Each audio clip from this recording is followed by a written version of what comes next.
Brennan Morel said it the way people say things they've rehearsed in the car. Practiced until the edges went smooth, until it almost sounded like kindness. You've been comfortable for too long, Cass. That's the problem. He was standing in the middle of their apartment in East Vancouver, a weekend bag already by the door, his coat already on. Cassidy Neville Morel sat on the edge of the couch, with her hands folded over the hard curve of her stomach, 8 months pregnant, watching him the way she sometimes watched us who didn't understand her work, still, waiting. You call it comfortable, she said. I call it building something. What are you building? He spread his arms at the apartment, the drafting table buried under city maps and tracing paper, the sticky notes covering the sliding door that faced the alley, the rolled drawings propped in the corner. You've been on this proposal for 3 years, Cassidy. 3 years. Nothing's come of it. Meanwhile, you're leaving your 8 months pregnant wife, she said quietly. He didn't flinch. That was the worst part. He'd already moved past the flinching stage. I can't do this anymore, he said. I need someone who, he stopped, looked at the window instead of at her. Who what? Who matches where I'm going. The words landed in the room and stayed there. Cassidy looked at him for a long moment. This man she'd married 6 years ago in a small ceremony in Tofino, the rain coming sideways off the Pacific, both of them laughing as the officiant held a binder over his head, and she understood that the person who'd stood in that rain with her was already gone. Had been gone for a while, probably. She just hadn't been willing to notice. Is it Delaney? She asked. He didn't answer, which was answer enough. She didn't scream. She didn't throw anything. She sat on the edge of the couch and watched Brennan pick up his bag and walk to the door, and she said nothing else until his hand was on the handle. I hope it's worth it, she said. He left without looking back. The apartment went very quiet. Outside, a SkyTrain rattled past 2 blocks away. Cassidy sat there for a long time, one hand on her stomach, the other pressed flat against the cushion beside her. Then she got up, crossed to the drafting table in the corner, and picked up the top sheet.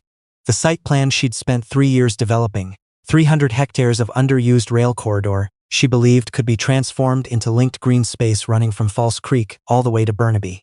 She smoothed the page carefully with her palm. Then she sat down and kept working. 4 days later, she moved into her sister Nell's spare room.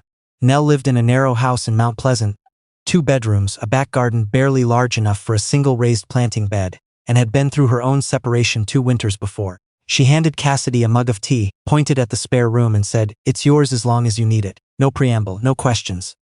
The room had a single bed pushed against one wall and a window that faced the alley. Cassidy set her laptop and her rolled drawings on the floor beside the bed and kept working. The weeks were hard in the particular way that only waiting weeks can be. She had her firm, a small landscape architecture practice she'd founded 6 years earlier with a colleague, but the project list was modest. Nothing like the green corridor. She took on what she could, worked evenings when the baby's weight made sitting at the table uncomfortable, slept badly, woke early.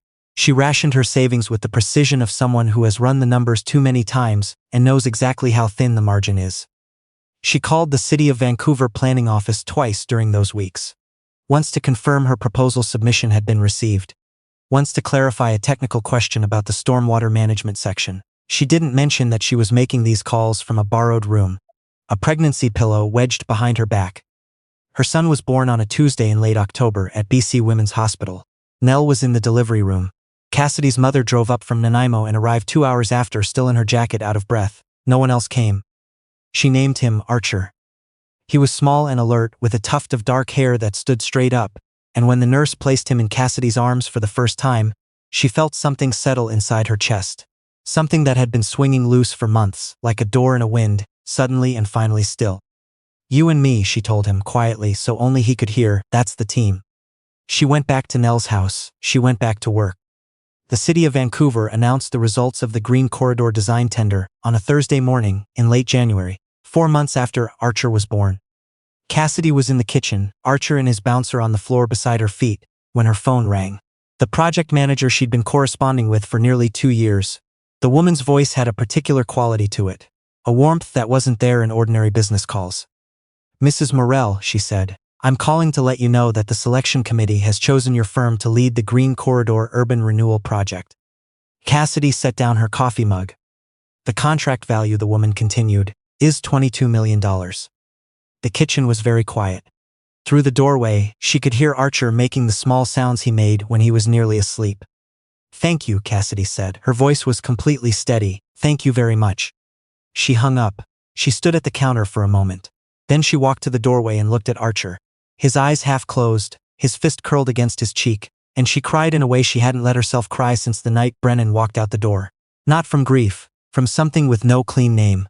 The feeling of a room you'd been locked out of for years, turning out to be far smaller than the one you were already standing in. The announcement ran on the CBC Morning News 2 weeks later, a brief segment on the city's largest urban greening investment in 2 decades. The camera panned across the proposed corridor on a planning map, then cut to an interview filmed in the lobby of City Hall. Cassidy in a charcoal blazer, Archer strapped to her chest in a carrier, answering questions about her vision for the project with the particular calm of someone who has held an idea in their head for 3 years and can finally let it out fully. What does this corridor mean to you personally? The anchor asked. Cassidy smiled. It means the city believed this ground was worth something, she said. That the spaces people move through every day deserve care and intention. Most people already know that. Sometimes institutions just take a little while to catch up. 30 kilometers away, in the Yaletown apartment he'd moved into with Delaney 6 months earlier, Brennan Morel was eating cereal at the kitchen counter, watching the morning news on his phone. His spoon stopped moving.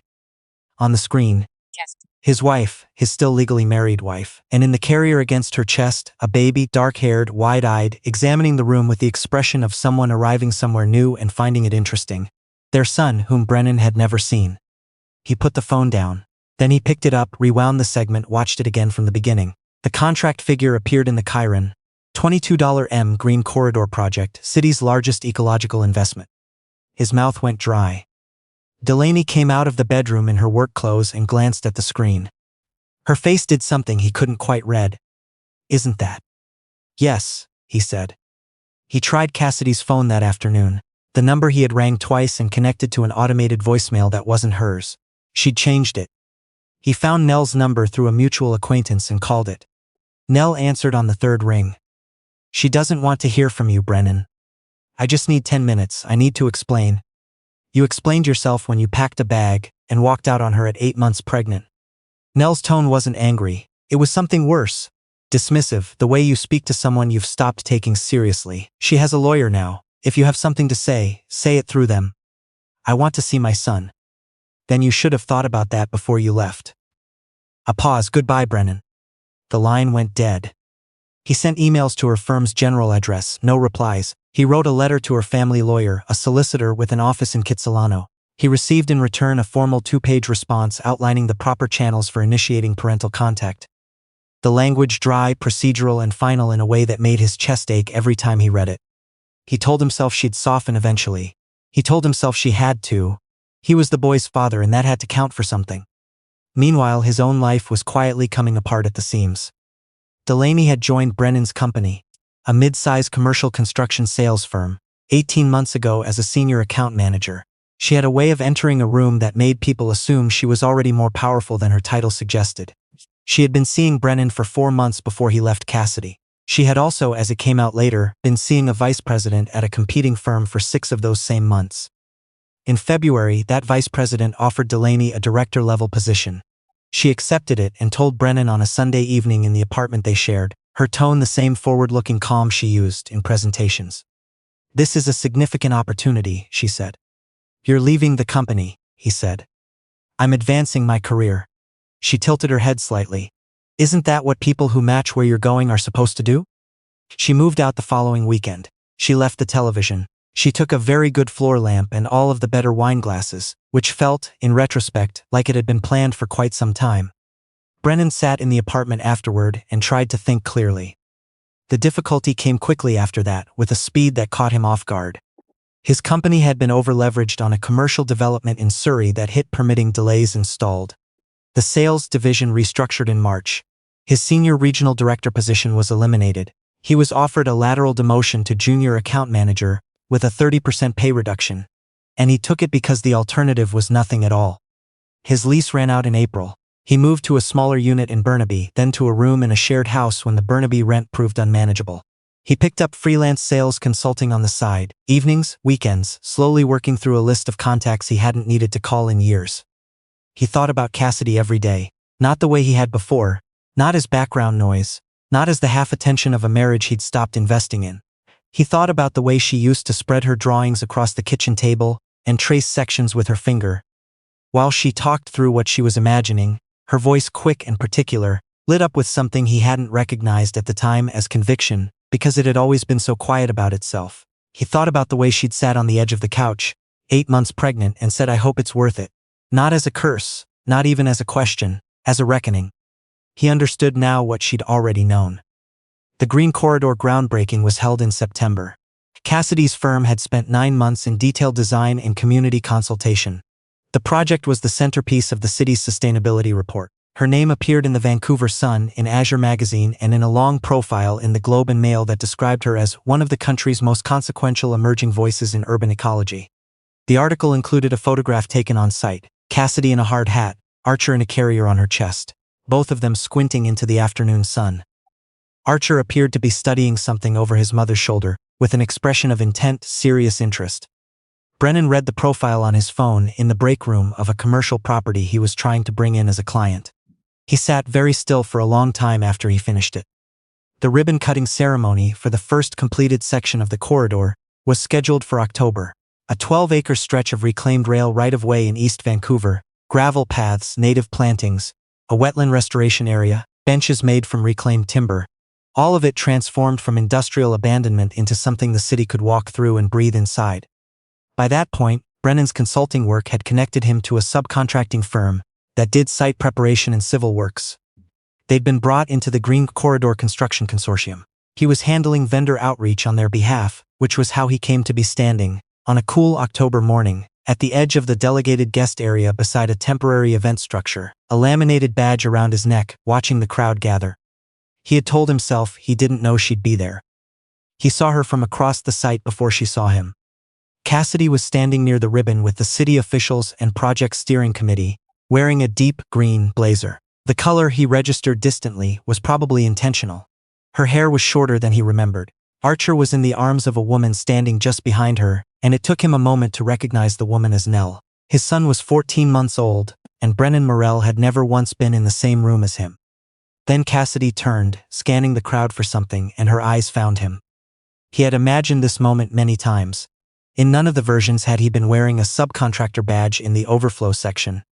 He crossed the gravel toward her, past the folding chairs and the temporary fencing, past the cluster of guests who turned to watch. He saw her face register his approach, the recognition, the moment of stillness, and then a decision made in the space of 2 seconds, which was to hold her ground and let him come. A security coordinator stepped forward from behind the ribbon. Cassidy raised one hand, barely a movement. The coordinator stopped. Cassidy, he heard his own voice and hated the sound of it, thin, provisional. Brennan, her voice was exactly as he remembered, quiet and entirely clear. He stopped in front of her. Behind her, Nell shifted Archer slightly and turned at an angle, not walking away but not offering Brennan the boy's face either. He didn't push for it, he couldn't. "I know I don't have any right to do this," he began. "I know that, but I need you to know that I understand what I did. Not in the way I thought I understood it in March or in June. I understand it now." Cassidy said nothing. "I threw everything away, I see that. All of it," he stopped, started again. "And I need you to know that when I came back, the calls, the letters, it wasn't because of the contract. It wasn't because of the money. I need you to believe that." "I do believe it," she said. He hadn't expected that. "I'm not finished," she said, her tone not unkind but absolutely firm. "When you left, it wasn't because things were hard. We'd had hard times before you left, because you decided I wasn't worth staying for, that my work was a hobby, that my future was too small to share." She let that sit for a moment. The contract, the project, the coverage, none of that changed who I am. I was the same person working on those drawings, in a borrowed room at my sister's house that I was at our kitchen table. The only difference is that now you can see the numbers attached to it. The crowd around them moved and murmured. Someone tested a microphone at the podium. Brennan stood in the middle of it all and said nothing. "You didn't leave because I was going nowhere," she continued. "You left because you couldn't see where I was going.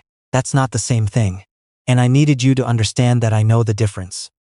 I want to be part of his life." The words came out broken at the edges. "Whatever you'll allow. I know I've missed, I know I can't." He couldn't finish the sentence. Cassidy was quiet for a moment. Then, "That's a matter for the lawyers. If you want a real relationship with Archer, use the proper process. I won't obstruct it." A pause. "But understand, he doesn't know your voice, he doesn't know your face. You'll be building from nothing, on his terms and his timeline, not yours." Behind her, Nell shifted and Archer turned slightly, just enough that Brennan caught his son's profile for the first time. The dark hair, the particular tilt of his chin, the concentrated expression of a boy examining something held in his fist. Something in Brennan's chest gave way entirely. "Goodbye, Brennan," Cassidy said. She turned back toward the podium. The security coordinator moved into the space she'd vacated. The crowd closed in behind her. Brennan watched her take her place beside the deputy mayor at the ribbon, watched Nell carry Archer to a spot, slightly to the side where he could see, watched Cassidy accept the ceremonial scissors and hold them open, her hands not shaking at all. The ribbon came down, the crowd applauded. Brennan turned and walked back through the overflow area, across the gravel and past the folding chairs, through the temporary gate and out onto the street. And he didn't stop there either. He drove back across the city in the gray October afternoon, and parked outside the house where he rented a room. And he sat for a very long time without going inside. He thought about what she'd said. "You couldn't see where I was going." He thought about the drawings across the kitchen table. 3 years of mornings, he'd walked past that drafting table without asking a single question about what was on it. 3 years of evenings he'd glanced at the sticky notes on the glass door, and seen clutter instead of a mind at work. He thought about Archer, 14 months old, holding something in his fist, concentrating, a boy who did not know his face. There was a particular kind of loss he was beginning to understand, that has nothing to do with money. He had spent months mourning the apartment, the salary, the relationship with Delaney that had turned out to be a stage set with nothing behind it. He'd told himself those were the costs of the mistake. But those were things, objects, circumstances that could be rebuilt or replaced or started over from scratch. What could not be started over was the Tuesday in October when his son was born. The first time Archer laughed, the first word, the first step, 14 months of mornings and evenings in small ordinary moments. None of it taken, none of it withheld, all of it surrendered freely on the night he picked up a bag and walked out of an apartment, without once looking back at the woman standing in it. He hadn't lost a contract. He hadn't lost a salary or a title or a woman who'd turned out to be planning around him from the start. He'd walked away from a woman who had been quietly, patiently building something extraordinary, at the exact moment she needed someone to stay, and he'd called it her limitation. He'd told himself she was going nowhere. He'd just watched her cut the ribbon on a $22 million park, with both hands perfectly steady. And what would stay with him, in the long years of building something real with his son from a distance, in the slow and difficult work of earning back even a fraction of what he'd forfeited, was not the money or the project or the photograph in the magazine. It was the way Cassidy had looked at him at that ceremony, not with anger, not with triumph or satisfaction or any of the things he might have deserved and half expected. She had looked at him the way you look at a conversation you finished a long time ago, and she had told him the truth, and then she had walked back to her life the same way she'd sat on that couch at 8 months pregnant and watched him leave it.